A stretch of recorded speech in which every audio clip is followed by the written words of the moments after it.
Hello guys, what's up? I'm Brian here doing another video for you guys, and this time I'm taking a look at Transformers Generations IDW Roadbuster. Now before I talk about that, I'd just like to quickly say, yes, I've been doing a lot of reviews lately. In fact, I might do a bunch more.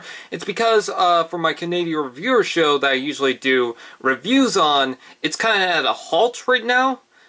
Because with that show, I kind of also do comedy and whatnot, but my Jetfire review that I want to do, it's not exactly like I filmed a lot for it, but now I'm kind of looking back and thinking, well, I could refilm some stuff, but I'm not sure. Maybe I'll release like a original version, and then that will be kind of like a lost episode, and then the new version, which would be out publicly. I'm still trying to figure stuff out with that.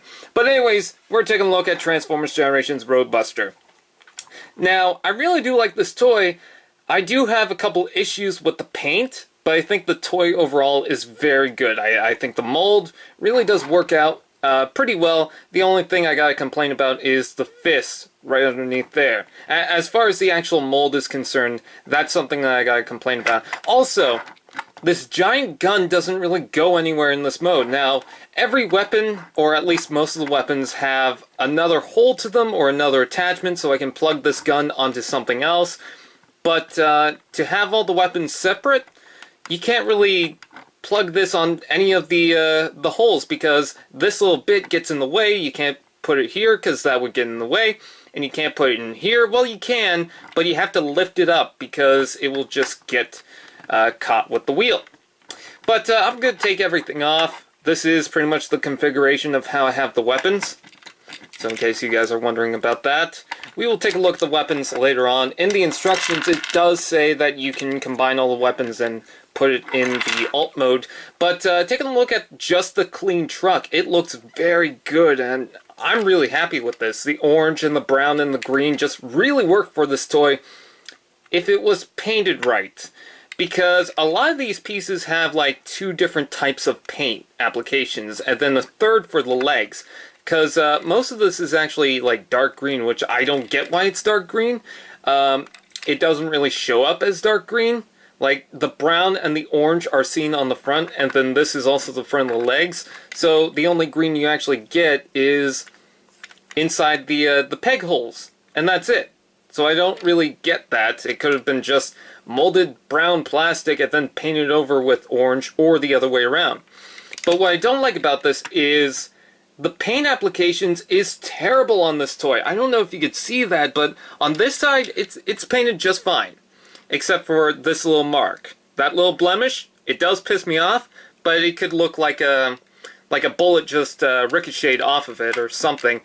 And then you got this side where you can see these clumps of orange paint that is just there. And then it looks like there's a first coat of orange paint, but not a second coat, so it looks terrible. And some of this paint does not match. Not that big of a deal, except when you go to the knees, because the knees, this is what will become the knees. This one is like a normal brown plastic, and then this is like a faded brown, and you can see that on the camera. I don't get that. I really don't. And I can also see someone's fingerprint on the mold of this. So I don't like that. And turning this around, you can see some of the silver go off from the side right here, like it's supposed to. And then over here, some of that's not painted. And then there's a little bit of orange on this. And then this side has that faded orange. And then this side just looks fine, which is weird because the side of the leg with the faded orange and then the paint applications that kind of are just glumped on is on the other side for this, which would become the lower leg. So the paint applications is shit on this toy. But when you look at it from far away and you don't look too closely at it, it's fine. Like, it's not that big of an issue, but my god, is this like the worst paint job I've ever seen on an actual Transformers toy. Like, you get some paint applications that are just kind of messy, and then you got some parts that could have been painted over, but these are parts that should have been painted over, and while they are, it just looks terrible. I mean, I know everyone complains about the Robots in Disguise side swipe, but Jesus, is this just terrible? Anyways, let's go on to the transformation. I do like how the feet actually go inside here. I also like that there's no kibble inside the window, so the clear plastic is actually appropriate. Anyways, transformation, what you want to do to start off is what I like to do is pop off the entire back portion and bring out the feet and legs and just straighten them out. Separate them, bring out the feet, and flip them back. And what I like to do is you can straighten out the feet like that, but I like to click it once and then bring that back. And then flip down the wheel. Do the same thing to the other side. I wish there was a little bit more going on with the legs for the transformation, but unfortunately that's it. And there's the legs. Bringing the camera up. We got all this to work with. Next, what you want to do is bring out the arms and then bring out this little brown section at the bottom. Do the same thing to the other side. Bring down the arms. And then straighten out the arms. It's on double joint. Like that. Like that. And then bring this section down. These little green pieces will fold into place, so they were like this. You just move it like that. And then bring down the chest. And there you have Roadbuster in his robot mode. And he does really look good. Now, this toy does come with stickers. I did not apply any of the stickers because a lot of them just kind of warp and whatnot, and they kind of degrade after a while, so I decided not to put them on. After the transformation, you get this very nice looking Roadbuster toy. I mean, it's pretty clean for the most part. I mean, you do get these little gaps, but and you do get the wheels hanging off from the side, but it's a good looking Roadbuster, I will say that. Probably not the best Roadbuster you can get. I'm pretty sure that a third-party company has made a better looking Roadbuster. But if you want a cheap Roadbuster that won't cost you like $100 to get or something like that, then I definitely recommend this toy, especially with his amount of weapons. You get this weapon, which actually does fire something. All the other weapons do not do that, but there's also a hinge right here and some brown plastic. This is a missile launcher. You also get this, I believe there's about 6 missiles in there. Some little bit of green and brown and silver, so that's great. And then you also get this little weapon that also has a hinge. It's just like a laser gun or something like that, I don't know. Then you also get this rifle. Very good. It's just one solid piece of plastic. As far as the coloring is concerned, it's just one color. So there's that. And then you also get this little weapon right here, which kind of looks like a scope. And you can put on the top of that, so that's pretty cool. And then last but not least, you also get this one, which looks like a smaller version of this without the hinge in the back there. Now, you can attach all the weapons and combine them. You can see this little section right here. You can slide that into the back, or the front of this gun, I should say. And then you got the scope that we mentioned before, and you can plug that onto there.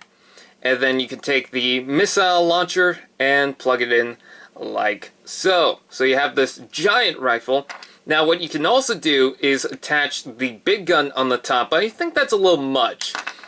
I don't really have this in this configuration, and you don't necessarily need to have it like this. There's different configurations you can do. You could take the little scope looking thing and plug it on the side there, but I believe in the instructions it looks something like this, and you can give them 2 giant weapons, which is very cool. I do like that. However, what I like to do is I like to completely separate all the weapons. And he has multiple different places to where you can put all the weapons. I will combine this, however, because I do like the look of that. Now, as far as putting on the weapons, what I usually do is I put that there. I put the missile pod on the top here. And then, I can't remember exactly, I believe this one goes here. This one goes here, or something like that. No, I believe this actually goes right here. And then this is another handheld weapon. And that's what I usually do for Roadbuster. Again, you can do it in any configuration. You have the little holes on the top here, the holes on the sides here, and of course his hands. And you can combine all the weapons to form a mega weapon, or you can combine it in any configuration you want. If you guys want a size comparison, I do have the Deluxe Roadbuster from Dark of the Moon. There you go. And then I also have the Human Alliance Roadbuster, which I will put in the back there. He is closer to the size of a Human Alliance figure. Taking them back out, and we will compare him to a modern day sized character, so Hardhead. And as you can see, the size is somewhat appropriate, you know? I do like the look of this, you know? Roadbuster is definitely taller than a Deluxe, which he should be. I mean, he is a Voyager, so that's good. The articulation is pretty good. Just watch out for some of the knee joints because they like to kind of click in the wrong place. If you want it to bend here, this one kind of just does its own thing pretty much. It's not like it's loose or anything like that. Like, it's still got that ratchet, so that's good. And then he's also got the foot tilt and multiple places to move on the foot, but he's got huge feet, which is something of the advantage of this or whatever. I don't know words. But he's got a lot of articulation up here. Unfortunately, this gets in the way. I guess you can move that out to the side, like so, but yeah, there's that. And you do get a lot of articulation in the arms. The unfortunate side to the arms is that, I don't know why, this joint just seems really tight. Like, moving it out to that, that's fine, but pushing it in is just, it's kind of eerie, so I don't usually bring that out too much. His head looks pretty cool. Unfortunately, it has the same problem with the legs, and some of the orange paint is just kind of worn off on this. I can forgive this more so than the legs, because it's just a small thing, and it's mostly on this side, and pretty much painting heads is not that easy, so I'm okay with this. There is clear plastic on the back, but his eyes have been painted over, so I don't really get the point of that. So overall, do I recommend Roadbuster? I'd say that a third-party one is probably better. I haven't looked into it. But if you want a cheap Roadbuster, I'd say yes. He fits in with the IDW toy line, and I do like the toy. I can gripe about this toy all I want, but by the end of the day, I still do like this toy. So, I don't regret buying it. I think it's pretty good. Anyways, that is pretty much it. I thank you guys for watching. Please like, comment, share, subscribe, all those fun dudes, and I'll see you guys next time. Fist bump!